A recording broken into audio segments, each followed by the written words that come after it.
আমরা যদি ওনার চোখের দিকটা একটু দেখাই, ওনার চোখ সহ সমস্ত শরীর হলুদ হয়ে গেছে। আসসালামু আলাইকুম। ওয়ালাইকুম সালাম। চাচা, আপনার কি সমস্যা হয়েছে? আমার পুরো শরীর হলুদ হয়ে গেছে, তারপরে পুরো শরীরে আমার শুকরা, এরপরে খাওয়া দাওয়া সব বন্ধ হয়ে গেছে, খাইতে পারি না। এবারে প্রস্রাব একবার হলুদ হয়ে গেছে, এরপরে ওজন একবারে কমে গেছে। ঠিক, সুপ্রিয় দর্শক মণ্ডলী, আমাদের আজকে এই সিনিয়র সিটিজেন আমার চেম্বারে আসলেন। উনি দেখলেন ওনার উপসর্গ বা সমস্যা কি, উনি খুব সহজ ভাষায় ওনার ভাষায় উনি বললেন যে ওনার সমস্ত শরীর চুলকায়, চোখ সহ সমস্ত শরীর হলুদ হয়ে গেছে। আমরা যদি ওনার চোখের দিকটা একটু দেখাই, ওনার চোখ সহ সমস্ত শরীর হলুদ হয়ে গেছে এবং ওনার প্রস্রাব সরিষার তৈলের মতো হয়, খাওয়ার রুচি কমে গেছে, ওজন কমে গেছে।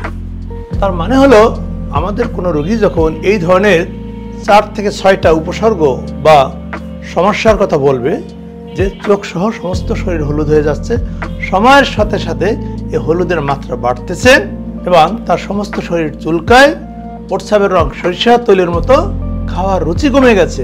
খাওয়ার রুচি কমে গেলে ওজন কমে যাবে। আমাদের এই সিনিয়র সিটিজেন যে সকল সমস্যাগুলো এতক্ষণ বললেন, এগুলো যখনই বলবে তখন বুঝতে হবে যে ওনার পিত্তনালীর কোনো একটা অংশ ব্লক বা বন্ধ হয়ে গেছে। আরেকটু যদি আপনাদের কাছে ক্লিয়ার করি তাহলে আরও বুঝতে পারবেন। এটি আমাদের মানব দেহের পেটের উপরিভাগের একটা চিত্র। সবচেয়ে যে বড় অর্গানটি দেখা যাচ্ছে এটি হচ্ছে লিভার বা কলিজা। একজন প্রাপ্তবয়স্ক মানুষের এই লিভার গড়ে 1 থেকে 1.5 লিটার পিত্ত রস অর্থাৎ হলুদ রঙের রস তৈরি করে এই যে নীল কালারের একটা নালীর মতো দেখা যাচ্ছে, এই নীল কালারের নালীর মাধ্যমে খাদ্য নালীতে পাঠিয়ে দেয়। কেন পাঠিয়ে দেয়? আমরা যে সকল খাবারগুলো খাই সেইগুলো হজমের জন্য এই পিত্ত রসটা খুবই গুরুত্বপূর্ণ। কিন্তু উনি যে সমস্যাগুলো বলছেন সেই সমস্যাগুলো তখনই হবে যদি কোনো কারণে এই যে পিত্তনালী লম্বা একটা পথ, প্রায় 10 থেকে 12 সেন্টিমিটার লম্বা, এর কোনো একটা জায়গা যদি ব্লক হয়ে যায়, সেটি হতে পারে পাথর দিয়ে, টিউমার বা ক্যান্সার দিয়ে। সাধারণত বয়স্ক মানুষের ক্যান্সার দিয়েই এরকম নালী বন্ধ হয়ে যায়। এটি পিত্তনালীর শেষ অংশে বন্ধ হতে পারে, পিত্তথলির এখানে বন্ধ হয়ে একেবারে পিত্তনালীর এই জায়গা পর্যন্ত ব্লক হয়ে যেতে পারে, অথবা পিত্তনালীর উপরের এই অংশ জায়গাটাও ব্লক হয়ে যেতে পারে। এ বাদেও এই পিত্তনালীটা খাদ্য নালীতে যেখানে প্রবেশ করে, এই প্রবেশ পথের আশেপাশে কোথাও যদি এরকম টিউমার হয়, যেমন এটি প্যানক্রিয়াসের ভিতর থেকে খাদ্য নালীতে প্রবেশ করে, সুতরাং কোনো কারণে প্যানক্রিয়াসের এই জায়গাটায় যদি কোনো টিউমার হয়, অথবা খাদ্যনালীর যেখানে শেষ হয় খাদ্যনালীর যদি এখানে টিউমার হয়, সেক্ষেত্রেও কিন্তু পিত্তনালীটা ব্লক হয়ে যাবে। তাহলে যে পিত্তনালী হলুদ রঙের পিত্তরস প্রতিদিন গড়ে 1 থেকে 1.5 লিটার খাদ্যনালীতে নিয়ে আসতো, কেন নিয়ে আসতো? খাবার হজমে সহযোগিতা করত। সেই পিত্তরস খাবার হজম সহযোগিতা করে কিছু অংশ মলের সাথে বের হয়ে যেত, সে কারণে মানুষের মলের কালার কিছুটা ব্রাউন বা হলুদ কালার। কিন্তু যখন এটা ব্লক বা বন্ধ হয়ে যায় তখন এই পিত্তরস নিচের দিকে নামতে পারে না, বিধায় ওই পিত্তরস আবার ব্যাক করে লিভারে চলে যায়।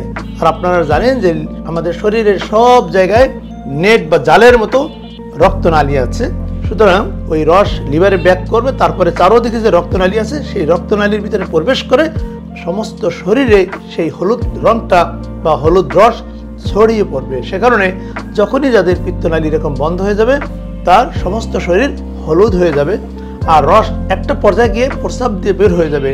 সে কারণেই প্রস্রাবের রং সরিষার তৈলের মতো হবে।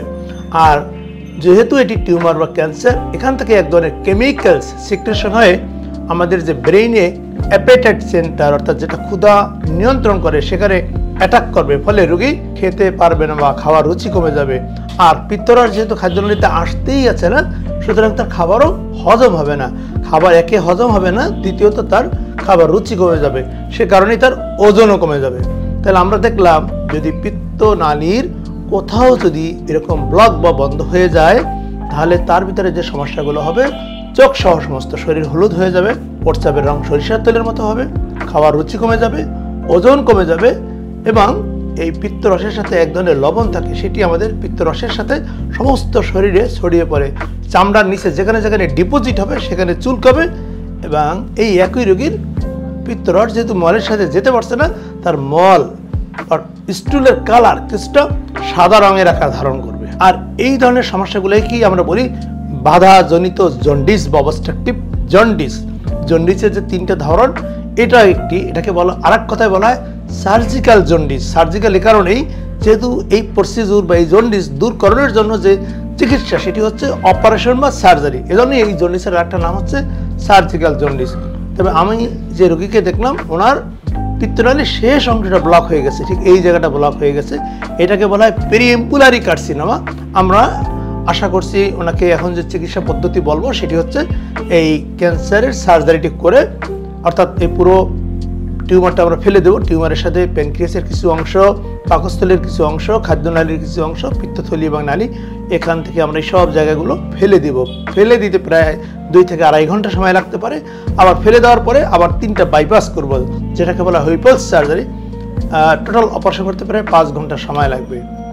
দর্শক মণ্ডলী, সরাসরি একজন রোগীর কাছ থেকে তার উপসর্গ শুনলেন, আর আমি কিছুটা আপনাদের চিত্রের মাধ্যমে বোঝানোর চেষ্টা করলাম যে এই ধরনের উপসর্গ বা উপস্থাপনা যদি কোনো রোগীর থাকে তাহলে বুঝতে হবে তার পিত্তনালীর কোথাও না কোথাও ব্লক হয়ে গেছে। যদি বয়স কম হয় সাধারণত পাথর বা কৃমি দিয়ে হতে পারে, আর বয়স বেশি হলে সাধারণত টিউমার বা ক্যান্সার দিয়ে হয়। যখনই আপনার বা আপনার পরিচিত বা আপনার পার্শ্ববর্তী কারো এই ধরনের সমস্যা দেখা দেবে, আপনি অবশ্যই আপনার নিকটবর্তী করে একজন সার্জন, বিশেষ করে হেপাটোবিলিয়ারিয়ান প্যানক্রিয়াটিক সার্জন, আমরা যেরকম লিভার, পিত্তথলি, পিত্তনালী ও প্যানক্রিয়াসের সার্জিক্যাল সমস্যা নিয়ে কাজ করছি, তাদের সাথে দেখা করবেন, তাহলে আপনারা একটি প্রপার সলিউশন পাবেন। ভালো থাকুন, আল্লাহ হাফিজ।